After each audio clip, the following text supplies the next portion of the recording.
Dizem que quando as cinzas de um falecido permanecem em casa, às vezes seu espírito nunca vai embora, e nem todos conseguem descansar em paz. Talvez alguns tenham assuntos pendentes, e quando a noite cai é quando se fazem presentes. Não acredita? Pois bem, esta noite você ouvirá alguns relatos sobre esse tema enviados pelo público.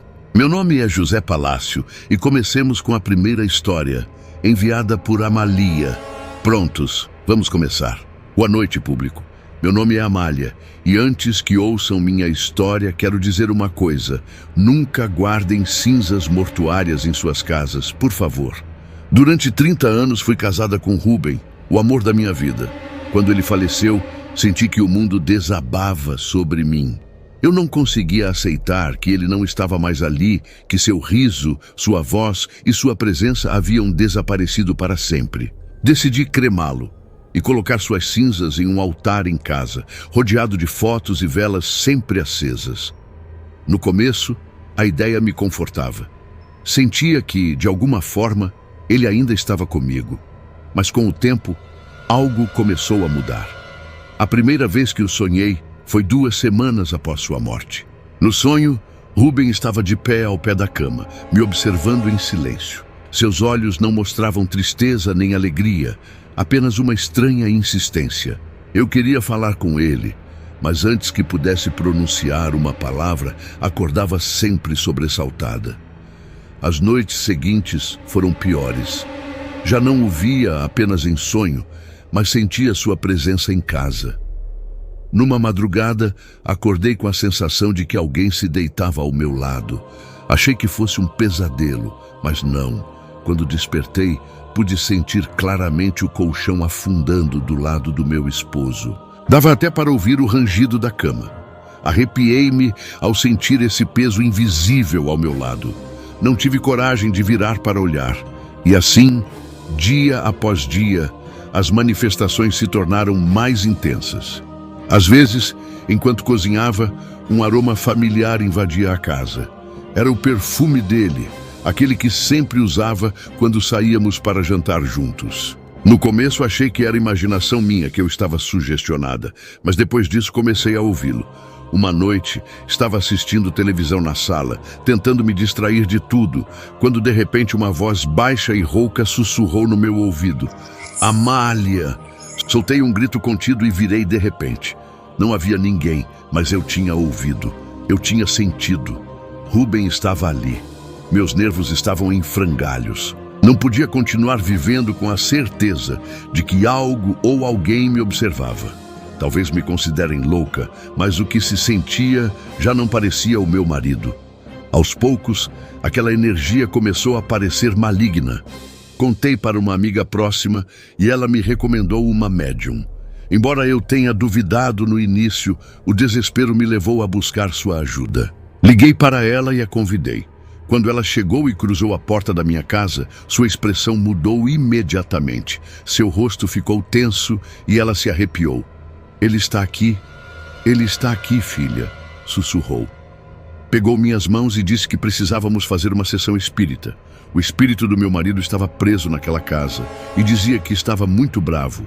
Assim, ele não podia descansar em paz. Naquela mesma noite, a médium preparou a sessão. Colocamos velas em círculos sobre a mesa. Havia também um baralho de cartas e, bem no centro, a urna com as cinzas de Rubem.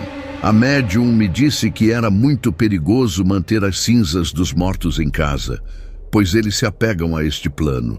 Depois de me dizer isso, ela fechou os olhos e começou a murmurar palavras em um idioma que eu não entendia. Mas algo estranho começou a acontecer. Eu havia fechado as janelas e portas, mas uma brisa começou a entrar de algum lugar. O ar no quarto ficou denso. As chamas das velas tremeluziram violentamente, como se alguém estivesse soprando sobre elas. Rubem, te dou permissão para te manifestares em mim, disse com voz firme. Foi então que a mulher jogou a cabeça para trás e seu corpo se enrijeceu.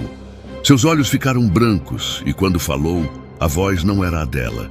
Era idêntica à de Rubem. Joguem-me no rio.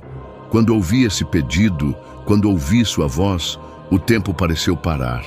Um arrepio percorreu minhas costas e as velas se apagaram. A médium caiu para frente como se algo a tivesse deixado de repente. Quando recuperou o fôlego, me olhou com seriedade. Você ouviu o pedido. Se quiser que isso acabe, deve fazê-lo.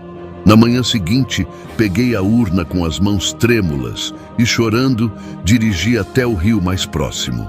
Naquela manhã, me lembro bem, estava muito frio e eu podia ouvir como a água corria.